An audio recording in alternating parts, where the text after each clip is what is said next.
साल 2009 की बात है। जापान में एक आदमी रोज की तरह दफ्तर गया, काम किया, मुस्कुराया, शाम को घर आया। अगले दिन वो दफ्तर नहीं आया। जब पुलिस उसके घर पहुंची तो दरवाजा अंदर से बंद था। कोई सुसाइड नोट नहीं था, कोई परेशानी नहीं लिखी थी, बस दीवार पर एक लाइन लिखी थी, मैं थक गया हूं। बिना किसी वजह के, ना कर्ज, ना बीमारी, ना कोई बड़ा हादसा। फिर सवाल उठता है, आखिर ऐसा क्या था जो दिखाई नहीं देता? यही सवाल थॉमस लिगोटी की इस किताब के बीचों बीच खड़ा है। इस किताब का नाम है the conspiracy against the human race. ये किताब चिल्ला चिल्ला कर कुछ नहीं कहती, ये धीरे धीरे दिमाग में एक शक डालती है।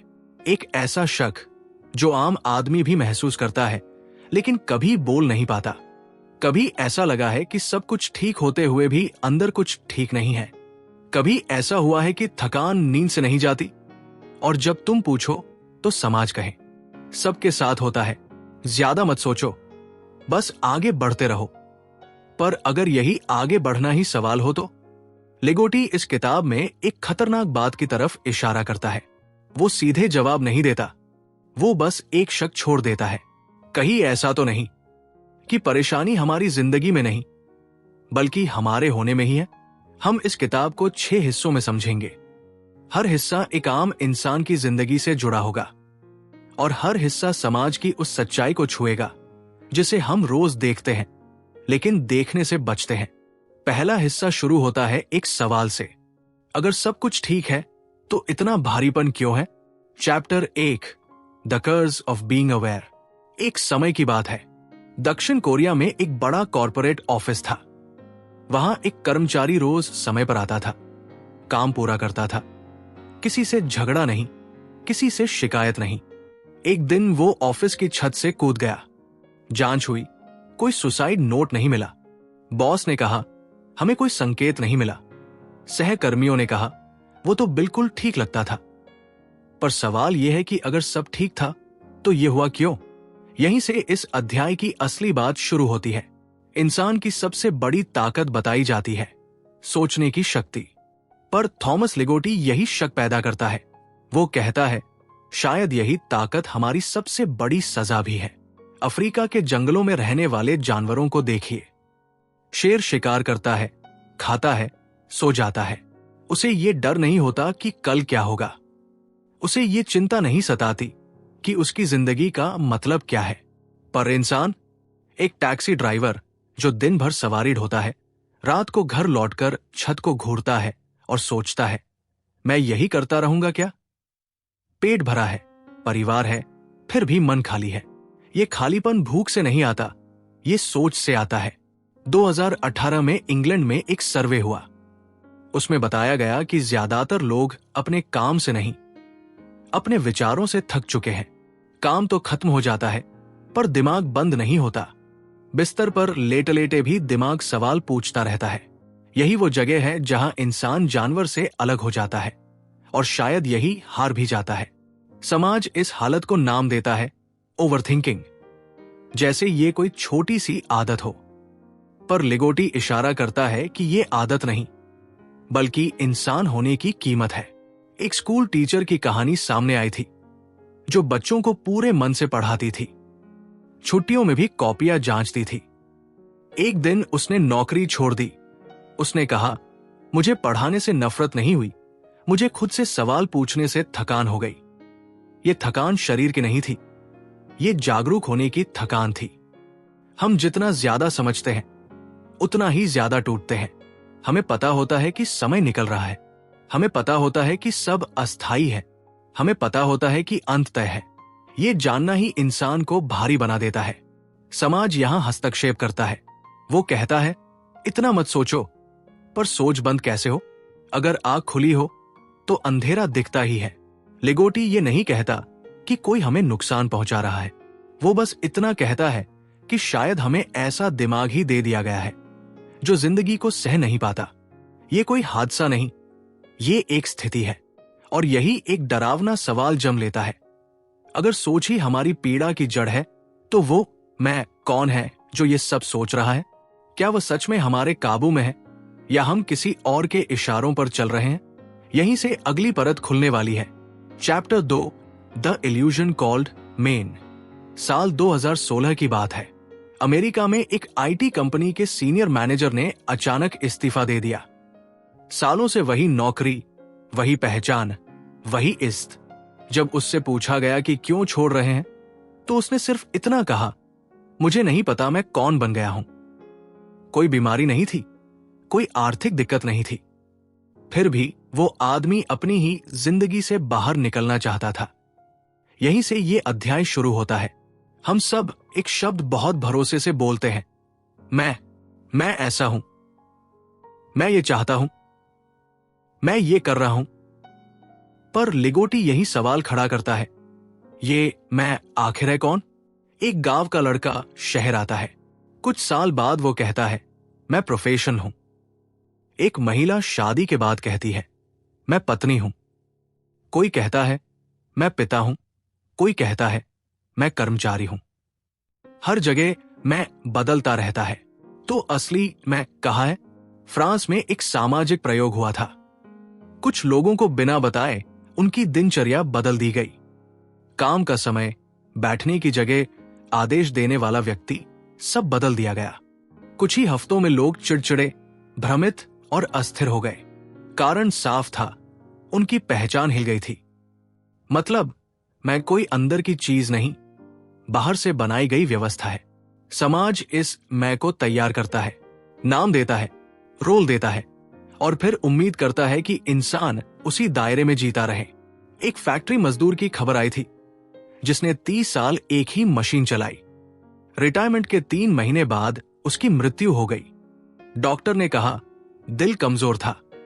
पर जो बात कोई नहीं बोला, वो ये थी कि उसकी जिंदगी से मैं छिन गया था। काम चला गया, पहचान चली गई, और इंसान भी। लिगोटी यही कहता है, हम खुद को चलाने वाले नहीं हैं, हम खुद को निभाने वाले हैं। हम वही सोचते हैं जो हमें सिखाया गया, हम वही चाहते हैं जो हमें दिखाया गया, और फिर कहते हैं, ये मेरी इच्छा है। ये सुनने में अजीब लगता है, पर ये मैं अक्सर कठपुतली की तरह है। डोर दिखाई नहीं देती, पर खिंचाव महसूस होता है। समाज, नियम, डर और उम्मीद सब मिलकर उसे चलाते हैं। और सबसे बड़ी विडंबना यह है कि इस सब के बीच इंसान खुद को आजाद समझता है। जब कोई कहता है, खुद बनो, तो सवाल उठता है, कौन सा खुद? जिसे समाज ने बनाया, या जिसे कभी बनने का मौका ही नहीं मिला? यहीं से एक और बेचैन करने वाला विचार जन्म लेता है, अगर ये मैं ही झूठ है, तो फिर जिन उम्मीदों पर हम जी रहे हैं, वे किसके लिए है? शायद जवाब उस चीज में छुपा है जिसे समाज सबसे ज्यादा पवित्र बताता है, उम्मीद। Chapter 3, hope is the oldest drug. साल 2020 की बात है। उत्तर भारत के एक छोटे से कस्बे में एक किसान था। 5 साल से उसकी फसल ठीक नहीं हुई थी। हर साल नुकसान, हर साल कर्ज। फिर भी वो हर मौसम में बीज डालता रहा। जब उससे पूछा गया कि फिर क्यों बोते हो, तो उसने कहा, इस बार शायद बारिश ठीक हो जाए। वो बारिश नहीं आई। किसान गया, पर शायद बचा रहा। यहीं से इस अध्याय की बात शुरू होती है। उम्मीद को समाज सबसे सुंदर शब्द बनाकर पेश करता है। कहा जाता है, उम्मीद जिंदा रखती है। पर लिगोटी धीरे से पूछता है, उम्मीद किस हालत में जिंदा रखती है? एक सरकारी अस्पताल की नर्स की कहानी सामने आई थी। रोज मरीज, रोज मौत, रोज चीखें। वो 15 साल तक यही करती रही। जब उससे पूछा गया कि इतना सबसे कैसे लेती है, तो जवाब था, सोचती हूं, शायद कल हालात बेहतर हों। पर 15 साल में कल कभी नहीं आया। उम्मीद अक्सर दर्द को खत्म नहीं करती, बस उसे सहने लायक बना देती है। समाज इसे दवा की तरह देता है। गरीब से कहा जाता है, मेहनत करते रहो। बीमार से कहा जाता है, सब ठीक हो जाएगा। थके हुए इंसान से कहा जाता है, थोड़ा और सह लो। और इंसान सहता चला जाता है। जापान में एक शब्द है, करोशी, मतलब काम करते करते मर जाना। वहां लोग ऑफिस में जान गंवा देते हैं। नोट्स में लिखा होता है, मैं बस उम्मीद कर रहा था कि हालात बदलेंगे। यही उम्मीद उन्हें कुर्सी से बांधे रखती है। लिगोटी यहां एक कड़वी बात कहता है। वो कहता है, उम्मीद इंसान को आगे नहीं बढ़ाती, उम्मीद इंसान को रुका हुआ रखती है। अगर उम्मीद न हो तो सवाल उठेंगे, अगर सवाल उठेंगे तो व्यवस्था हिलेगी। इसलिए उम्मीद जरूरी है। एक महिला घरेलू हिंसा सहती रही, हर बार सोचा शायद अब नहीं होगा। समाज ने भी कहा घर बचाओ। सालों बाद जब वो बाहर निकली तो कहा, काश पहले समझ पाती कि ये उम्मीद नहीं, डर था। पर तब तक बहुत कुछ टूट चुका था। उम्मीद और डर अक्सर एक ही सिक्के के दो पहलू होते हैं। समाज हमें सिखाता है कि बिना उम्मीद के जीना गलत है, पर यह नहीं बताता कि झूठी उम्मीद में जीना कितना खतरनाक है। क्योंकि झूठी उम्मीद इंसान को सवाल पूछने से रोक देती है, और अगर इंसान सवाल न पूछे तो जो जिंदगी उसे दी गई है वो कभी बदलेगी नहीं। यही एक और बेचैन करने वाली बात उभरती है। अगर उम्मीद ही हमें चुप रखती है तो फिर हम जो जिंदगी जी रहे हैं वो किसके फायदे के लिए है? शायद इसका जवाब उस थकान में छुपा है जो हर चेहरे पर दिखती है, पर जिसे सामान्य जिंदगी कहा जाता है। Chapter 4, a life designed to exhaust you. साल 2014 की बात है। दिल्ली की एक बस में रोज एक ही आदमी चढ़ता था। उम्र करीब 40 साल, चेहरे पर हमेशा थकान, आंखों में नींद अधूरी। एक दिन बस कंडक्टर ने मजाक में पूछा, भाई साहब घर पर सोने नहीं देते क्या? उस आदमी ने जवाब नहीं दिया। अगला स्टॉप आया, वो उतरा और सड़क किनारे बैठ गया। कुछ देर बाद पता चला वो बेहोश हो गया था। डॉक्टर ने कहा, कोई बड़ी बीमारी नहीं, बस शरीर जवाब दे गया। यहीं से इस अध्याय की सच्चाई शुरू होती है। हमारी जिंदगी ऐसे नहीं थकाती जैसे कोई अचानक हमला करे। ये धीरे धीरे थकाती है, रोज थोड़ा, इतना कि शिकायत भी अजीब लगे। सुबह अलार्म बजता है, शरीर उठना नहीं चाहता पर उठना पड़ता है। काम पर जाना जरूरी है, घर चलाना जरूरी है, जिम्मेदार होना जरूरी है। समाज इसे सामान्य कहता है। राजस्थान के एक कस्बे में एक दर्जी था। दिन भर कपड़े सिलता, रात को आंखों में जलन, पीठ में दर्द। किसी ने कहा, काम कम कर लो। उसने हंसकर कहा, काम कम किया तो जिंदगी कैसे चलेगी? वो 60 की उम्र में चल बसा। समाज ने कहा, मेहनती आदमी था, पर किसी ने यह नहीं पूछा कि क्या उसकी जिंदगी सच में जी गई थी या सिर्फ निभाई गई थी। लिगोटी इस व्यवस्था को सीधा नाम देता है, थकान की मशीन। ये मशीन इंसान से उसका समय लेती है, उसकी ऊर्जा लेती है और बदले में उसे सिर्फ आदत देती है। इतनी आदत कि इंसान भूल जाता है कि वो थका क्यों है। एक महिला जो रोज सुबह 4 बजे उठकर घर, बच्चे, ससुराल और नौकरी संभालती थी, जब उससे पूछा गया आराम कब मिलता है तो उसने कहा, शाम को थोड़ी देर बैठ जाती हूं। वो बैठना आराम नहीं था, वो बस अगली सुबह तक खुद को जोड़ने का समय था। समाज इस हालत को सम्मान देता है। कहा जाता है, देखो कितनी मजबूत है, पर मजबूती अक्सर मजबूरी का दूसरा नाम होती है। लिगोटी कहता है, ये जिंदगी ऐसे बनाई गई है कि इंसान सवाल पूछने से पहले ही थक जाए। थका इंसान विद्रोह नहीं करता, थका इंसान बस निभाता है। एक रेलवे कर्मचारी की कहानी आई थी जिसने 30 साल नाइट शिफ्ट की। जब रिटायर हुआ तो कहा, अब समझ नहीं आता दिन में क्या करूं। उसकी जिंदगी एक समय सारणी बन चुकी थी, बिना उसके वो खाली था। ये थकान सिर्फ शरीर की नहीं है, ये उस एहसास की थकान है कि कल भी यही होगा। पर यह बात जोर से कहने की इजाजत नहीं, क्योंकि अगर यह मान लिया जाए कि यह थकान डिजाइन की गई है तो सवाल उठेगा, किसके लिए? और यही सवाल सबसे खतरनाक है। यहीं से कहानी एक और मोड़ लेती है, क्योंकि जब इंसान इतना थक जाता है कि टूटने लगता है तो समाज उसे एक नई चीज पकड़ा देता है, एक मुस्कान, और कहता है, सब ठीक है, बस सकारात्मक रहो। पर क्या सच में सब ठीक है, या हमें बस ठीक दिखने की ट्रेनिंग दी गई है? Chapter 5, smiling through suffering.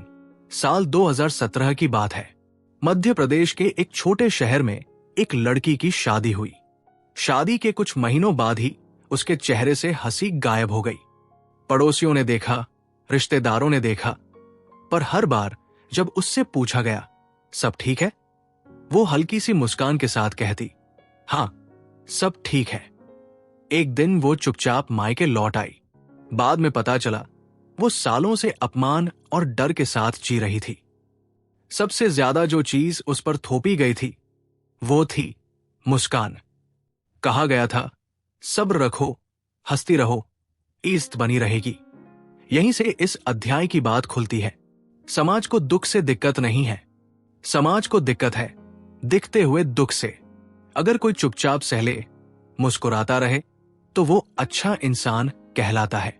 अगर कोई सवाल करे, टूटे या दर्द दिखाए तो कहा जाता है कमजोर है। लिगोटी इसी जगह वार करता है। वो कहता है, ये मुस्कान ताकत नहीं, ट्रेनिंग है। मुंबई की लोकल ट्रेन में सफर करने वाला एक आदमी रोज धक्का खाता था। पसीना, शोर, गुस्सा सब साथ। फिर भी वो प्लेटफॉर्म पर उतरकर फोन पर हंसते हुए बात करता था। किसी ने पूछा, इतनी भीड़ में रोज कैसे झेल लेते हो? उसने कहा, आदत हो गई है। पर आदत अक्सर दर्द को खत्म नहीं करती, बस उसे महसूस न करने की कला सिखा देती है। समाज इस कला को सराहता है। कहा जाता है, देखो कितना एडजस्ट कर लेता है। एक कैंसर मरीज की कहानी सामने आई थी जो कीमोथेरेपी के बाद भी लोगों के सामने हंसता रहता था। लोग कहते, कितना पॉजिटिव है, पर किसी ने ये नहीं पूछा कि उसे रोने की इजाजत क्यों नहीं थी। लिगोटी इशारा करता है कि यह पॉजिटिव रहने का दबाव असल में दुख को दबाने का तरीका है। दुख अगर बाहर आ गया तो सवाल खड़े होंगे, और सवाल समाज को पसंद नहीं। स्कूल में बच्चों को सिखाया जाता है, रोना मत। ऑफिस में सिखाया जाता है, पर्सनल बातें बाहर मत लाओ। घर में सिखाया जाता है, सब सह लो। धीरे धीरे इंसान सीख जाता है कि दुख को कैसे सजाया जाए। मुस्कान लगाकर, चुप्पी ओढ़कर।